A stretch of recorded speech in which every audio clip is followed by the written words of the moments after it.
बिजली पानी की मार कहां हो सरकार, ये सवाल हम रोज पूछते हैं और तब तक पूछते रहेंगे जब तक सरकारें जागती नहीं है। जी हां, हर शहर की आवाज बन रहा है। आज तक हम पहुंच रहे हैं 100 शहरों में, ये जानने के लिए भी कि आजाद हिंदुस्तान के इतने दशकों के बाद भी बिजली और पानी लोगों को रोजाना मुहैया नहीं है। किस तरह की दिक्कतों का लोग सामना कर रहे हैं, कौन से हैं वो 3 शहर जिसका रुख करेंगे हम आज। आइए सबसे पहले आपको दिखा देते हैं। आज हम पहुंचेंगे झांसी उत्तर प्रदेश, मालेगांव महाराष्ट्र और भावनगर गुजरात। इन तीनों शहरों की तस्वीरें भी आपको दिखा देते हैं। झांसी, भावनगर और मालेगांव में किस तरह से पानी एक सबसे बड़ी दिक्कत साफ नजर आती है। झांसी में बिजली की किल्लत है, खूब कटौती होती है, गर्मी है, लोगों के लिए परेशानी का सबब है। इधर भावनगर में लंबी लंबी लाइनें, मालेगांव में भी दूर दूर जाकर लोग ड्रम में पानी भरते हैं।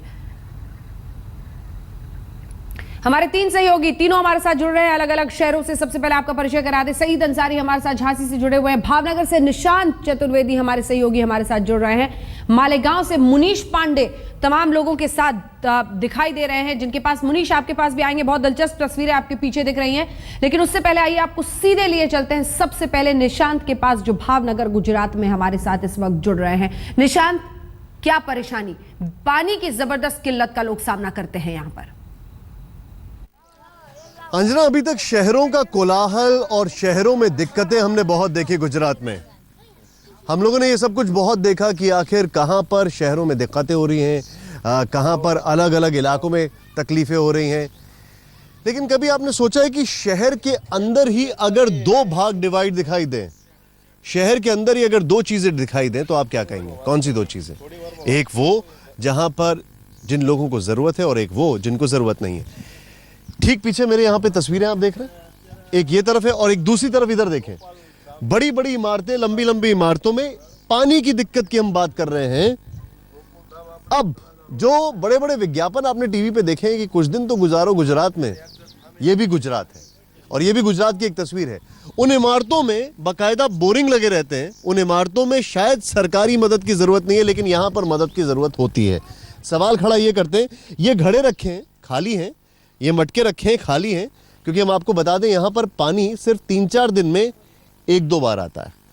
3-4 जी 8 दिन में 2 बार आता है पानी। 8 दिन में 2 बार पानी आता है, वो भी 10 ही मिनट आता है। पानी पीने का भी नहीं है।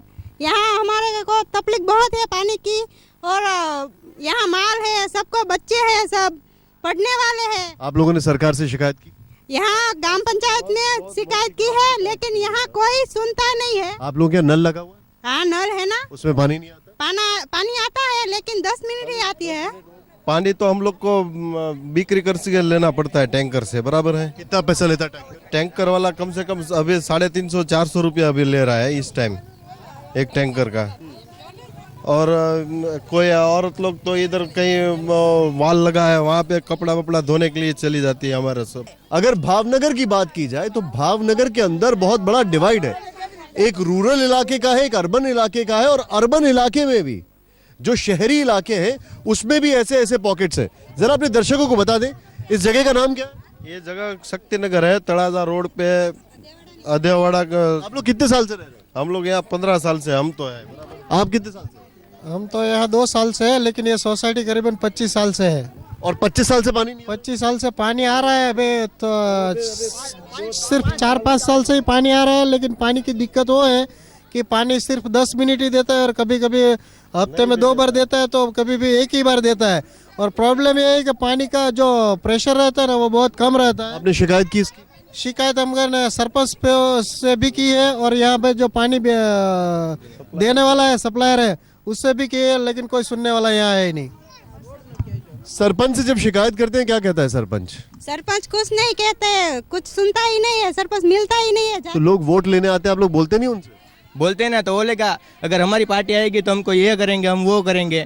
बस जब वोट का काम खत्म, वो उसका भी काम खत्म, वो भी कोई नहीं दिखता इधर। नहीं, तो फिर जब ऐसा होता है तो क्या आप लोगों ने कभी ऐसा कुछ फैसला किया कि अब हमारे पास जब तक पानी नहीं आएगा तब तक हम इनको कुछ नहीं करेंगे? उस ऐसा करने से भी उसको कोई फर्क नहीं पड़ता है, एमएलए को भी या किसी को भी, सरपंच को भी। सरपंच को भी। आपका पानी नहीं आता है, आप जब कॉलेज में जाते होंगे मैं आपसे एक और चीज, यहाँ पर कैमरा ऑन है आपके, वो सामने देखिए वो बिल्डिंग है, उस बिल्डिंग में पानी पक्का आता होगा, पक्का। यहाँ पर पानी नहीं आता। तो जब आप टॉप 3 सिनेमा है ना, वहाँ फुल पानी आता है। इसके बगल में जो अच्छे हाई फाई सोसाइटी है वहाँ सब में पानी वहाँ पे सब लोगों ने बोरिंग करा रखी है। पानी आता है उधर। है। सप्लायर होता है ना, उसको जो मिली भगत होता है, सप्लायर वहाँ पानी पे दे देता है, यहाँ नहीं देता है। मैं आपसे एक चीज समझना चाहता हूँ, आप कॉलेज जाते हैं, आपके अलग अलग क्लासमेट्स होते होंगे, तो उनसे कभी इस इशू पे बातचीत नहीं होती है कि देखो तुम्हारे यहाँ पानी आता है, हमारे यहाँ नहीं आता है, कुछ करना चाहिए? वो लोग सिटी के अंदर रहते हैं और हम लोग सिटी के बाहर रहते हैं। सिटी के अंदर और सिटी के बाहर एक और डिवीजन, और इसको लेकर आप क्या कहेंगे? ये तस्वीरें हैं और मैं सिर्फ इसको इस कहानी को अंजना बड़े अगर संक्षेप में बोलूं तो ये है, सिटी के अंदर सिटी के बाहर फर्क है जमीन आसमान का, रूरल और अर्बन इलाके में फर्क है जमीन आसमान का। ये फर्क क्यों है? अगर ताकत नहीं है इनके पास तो ये मजबूर है, सरकार की तरफ से इनको मदद नहीं मिलती है। पानी के घड़े कहाँ गए? पानी के घड़े यहाँ पर ये खाली पड़े रहते हैं। 3 दिन के अंदर पानी आता है, 4 दिन के अंदर पानी आता है, 10 मिनट आता है, 20 मिनट आता है, और वो भी बड़ी बड़ी मिन्नतों के बाद। लेकिन कुछ मकान वहां पर जो है उसमें बकायदा, वो जो पीछे आपको इमारत में दिखाई दे रहे हैं, उन मकानों में पानी आता है क्योंकि उन्होंने पैसा है, उनके पास बोरिंग कर सकते हैं। एक और चीज है, यहां पर जितने भी रूरल एरियाज हैं वहां पर पानी की और ज्यादा दिक्कत है। तो निशांत ने दिखाया आपको भावनगर में भी अभाव है, जबरदस्त पानी की किल्लत का लोग सामना करते हैं। आइए अब आपको सीधे लिए चलते हैं महाराष्ट्र, मालेगांव से हमारे सहयोगी मुनीश पांडे हमारे साथ बने हुए हैं। मुनीश, मालेगांव के लोग किस तरह की परेशानी, किस तरह की दिक्कत का रोजाना सामना करते हैं? 2 बॉम्ब ब्लास्ट के जख्मों से भले ही मालेगांव उबर आया हो, लेकिन रोजाना ये नए जख्मों को झेलता है। बिजली की सप्लाई यहाँ पर नहीं रहती है, पानी की सप्लाई यहाँ पर नहीं होती है। इस वक्त हम मालेगांव शहर में हैं और यहाँ पर जो रोजी रोटी होती है वो पावर लूम के भरोसे चलती है। अगर यहाँ पर पावर लूम की आवाज़ बंद हो जाती है तो कहीं ना कहीं पूरा शहर ठप हो जाता है, लोगों की रोजी रोटी बंद हो जाती है। यहाँ पर हर एक घर के पास आप जाइएगा तो पावर लूम लगा हुआ है, लोगों का धंधा पूरा पावर लूम पर चलता है, लेकिन रोज़ाना कई घंटों तक बिजली की कटौती होती है। आइए यहाँ से जो लोग हैं यहाँ पर पावर लूम में काम करते हैं, जिनके पावर लूम है, उनसे ही हम बात करते हैं। अपना नाम बताइए। मोहम्मद उमर अब्दुल्ला। जरा साहब ये बताइए, कितना पानी, कितना रोज यहाँ पर बिजली कटता है और उसकी वजह से क्या दिक्कतें होती हैं? मुश्किल से 24 घंटे में 4 घंटा बिजली चलती है, बाकी दिन भर काम काज नहीं होता है और हम लोगों को बहुत तकलीफ है, बहुत परेशानी है। इसके वजह से हमारे बच्चे मुतासिर हो रहे हैं, हमारा घर बार बिल्कुल नहीं चलता है। गवर्नमेंट इस पर कोई ध्यान नहीं दे रही। हमारा वो पावर की तकलीफ है, बिजली की तकलीफ है, बहुत ढेर असर पड़ता है। काम धंधा है नहीं, रोजी रोजगार में बहुत तकलीफ है। कारपोरेशन भी कोई तवज्जो देती नहीं है, कोई ऑफिसर आता नहीं, कोई कर्मचारी आता नहीं इधर देखने। हमको पानी की तकलीफ, साफ सफाई की तकलीफ, दवा गोली की तकलीफ, हर बात की तकलीफ है हमको। कोई हमारे वहाँ झाँकने आता नहीं, हमारी बस्ती में कोई सुनता नहीं। टैंकर आता है पानी, सब भाई लोग आते हैं बेचारे, पानी भर लेते हैं, फिर 2 दिन इंतजार करते हैं, नल आया नहीं आया। तो हर तरह की समस्या है, ना सिर्फ बिजली की समस्या है बल्कि पानी की भी समस्या यहाँ पर काफ़ी ज़्यादा है। आसिफ साहब हैं यहाँ पर, काफ़ी सालों से यहाँ को देख रहे हैं। आसिफ, ये बताइए कि क्या इस बारे में कंप्लेन नहीं हुआ है कि यहाँ पे बिजली नहीं रहती है जिसकी वजह से पूरा कामकाज ठप हो जाता है? जहाँ तक कंप्लेन की बात है, लोकल कॉरपोरेशन, लोकल प्रांत एडिशनल कलेक्टर से लेकर सीएम तक तमाम लोगों को मालेगांव शहर की जो असल कैफियत है उस ताल्लुक से उनको पूरा जानकारी है, लेकिन मालेगांव को वो लोग ना जाने क्यों अवॉइड करते हैं। सबसे बड़ा मसला यहाँ पावर लूम मजदूरों का है, जिनके लिए आज की तारीख में बिजली लोड शेडिंग कम से कम 6 घंटा, 3 घंटा सुबह 3 घंटा शाम बंद होने से उनकी रोजी रोटी मुतासिर होती है। उसके साथ साथ जो वीवर्स है कारखाने वाले, उनके और बुरे हाल है। टेक्सटाइल की नीतियाँ ठीक नहीं है। आज लेबर के लिए 200 रुपया कमाना रोज़ का मुश्किल है। आपको दिखाना चाहेंगे इसी के ठीक बगल में एक दूसरा चेहरा भी है, और उस दूसरे चेहरे की तरफ अगर हम जाएंगे तो वहाँ पर देखेंगे कि पानी की जो समस्या है वो काफ़ी बड़ी है। आप देखिए सामने टैंकर लगा हुआ है यहाँ पर, टैंकर के ज़रिए लोगों को पानी का सप्लाई होता है। पानी का सप्लाई पिछले 8 सालों से यहाँ पे नहीं हो रहा है। 8 साल पुरानी यहाँ की बस्ती है, लेकिन कहीं ना कहीं अगर लोगों को देखें तो आज भी वो लाइन में खड़े होकर जो पानी है उसे लेने के लिए उनको मजबूर होना पड़ता है। आप देखिए यहाँ पर टैंकर आया हुआ है, लोगों जो यहाँ के बस्ती के रहने वाले लोग हैं वो पानी की सप्लाई के लिए इंतज़ार कर रहे हैं। अच्छा, यहाँ के जो लोग हैं उनसे ही हम बात करते हैं। अपना नाम बताइए। इफ्तिखार अहमद। इफ्तिखार जी, ये बताइए कितने साल पुरानी बस्ती और कितने सालों से ऐसे पानी ले रहे हैं आप लोग? ये कम से कम 10 साल पुरानी बस्ती है और 10 साल से अभी तक यही मसला चालू है। पानी के ताल्लुक से यहाँ पे जो प्रतिनिधि कर रहा है उसके पास भी गए, कमिश्नर के पास गए, महापौर के पास गए, सब सिर्फ आश्वासन दे रहे हैं, लेकिन काम हमारा हो नहीं रहा है। पानी के लिए क्या पैसे भी देने पड़ते हैं आपको?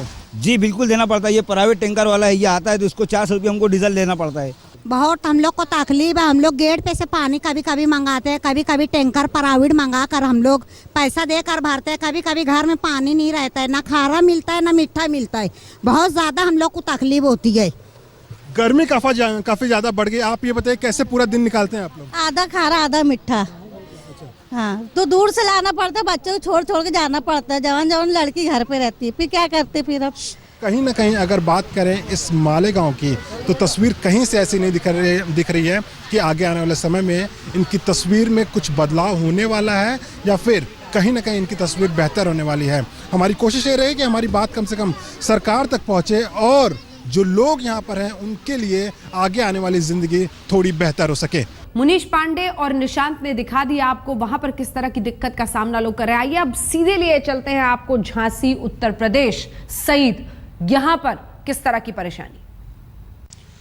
1857 के विद्रोह की चिंगारी फूंकने वाली रानी लक्ष्मीबाई के शहर झांसी में आज हम हैं और बिजली पानी की समस्या पर यहाँ के लोगों से बातचीत करेंगे। तो तमाम ये झांसी के लोग हैं। बहुत धन्यवाद, बहुत स्वागत आप सभी का यहाँ इस चर्चा में शामिल होने के लिए। लेकिन जो जनता के प्रतिनिधि हैं उनसे हम परिचय आपका करवा दें। हमारे साथ कांग्रेस के नेता प्रदीप जैन आदित्य जी हैं, पूर्व केंद्रीय मंत्री। बहुत धन्यवाद प्रदीप जी आपका। हमारे साथ किरण वर्मा जी हैं, मेयर हैं, भारतीय जनता पार्टी के नेता हैं। बहुत धन्यवाद आपका। हमारे साथ सुदेश पटेल जी हैं, जिला अध्यक्ष समाजवादी पार्टी के। झांसी शहर में 3/4 हिस्सा में गड़िया गांव से लेके हसारी राजगढ़ से लेके शिवाजी करगवाजी से लेके 3/4 शहर में पानी की आपूर्ति नहीं है। ना उनका कोई इंफ्रास्ट्रक्चर है, ना कोई सिस्टम है, ना कोई पाइपलाइन है कि वो इतने बड़े शहर को पानी की पर्याप्त आपूर्ति कर सके। जवाब तो मैडम से बनता है, लेकिन हम दो लोगों को बुलाना चाहेंगे। आप प्लीज़ आ जाइए आगे। आप आ जाइए और आप आ जाइए प्लीज़। आप भी आ जाइए बाबा। ये 3 लोग ऐसे हैं जो ये इनके घर में, एक के घर में 18 घंटे पानी आता है। इनके घर में कितने घंटे आता है? पानी है ही नहीं वहाँ कनेक्शन। आपके घर में कितने घंटे? हमारे घर में नहीं, पूरे एरिया में 1 घंटे सुबह से एक ही टाइम पानी आता। बताइए मैडम, आप सच्चाई आप बता दीजिए। मेयर होने के नाते भी आप ये मत कहिएगा कि हमारी जिम्मेदारी नहीं है। मैं ये मानती हूँ कि झांसी में पानी की बहुत ही विकट समस्या है। अच्छा, ये 18 घंटे इनके घर जो पानी आता है, सच कह रहे हैं?